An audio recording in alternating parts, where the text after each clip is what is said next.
Welcome to Sarsa vlogs. இப்போ பார்க்க போகிற வீடியோ பிரெட் போண்டா எப்படி செய்கிறதுன்னு பார்க்கலாம். அதுக்கு முன்னாடி ஸ்கிப் பண்ணாமல் பாருங்கள். ப்ளீஸ் சப்ஸ்கிரைப் பண்ணிவிட்டு பாருங்கள். அப்போ தான் நான் போடுற வீடியோ நோட்டிஃபிகேஷனாக வரும். இப்போ எப்படி செய்கிறதுன்னு பார்க்கலாம். 2 பிரெட் எடுத்திருக்கேன். அதையே பொடியாக பிச்சு போடணும்.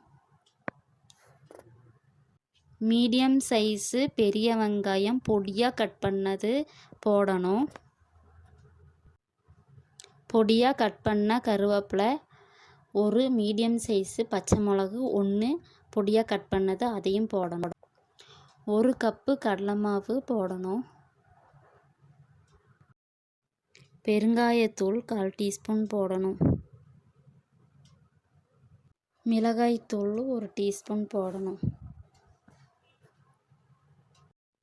உப்பு தேவையான அளவு போடணும். இப்போது இதை நல்லா கையால் மிக்ஸ் பண்ணி விடலாம்.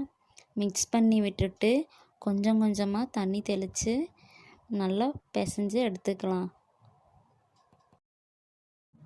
இந்த அளவுக்கு நம்ம மிக்ஸ் பண்ணி வைக்கணும். கடாயில் ஆயில் ஊற்றி ஆயில் சூடானதும் மிக்ஸ் பண்ணி வச்சுருக்கிற மாவை சின்ன சின்ன உருண்டைகளாக நம்ம எண்ணெயில் போடணும். ரொம்ப பெருசாக போட்டோம்னா உள்ளே வேகாது, மேலே மொறுமொறுன்னு இருக்கும்.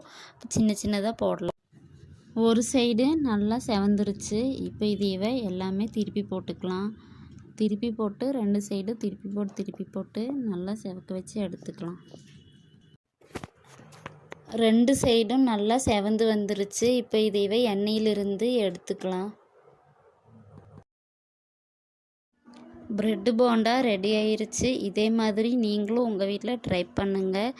ப்ளீஸ் இந்த வீடியோ பிடிச்சா லைக் பண்ணுங்கள், கமெண்ட் பண்ணுங்கள், சப்ஸ்கிரைப் பண்ணுங்கள். தேங்க்ஸ் ஃபார் வாட்சிங்.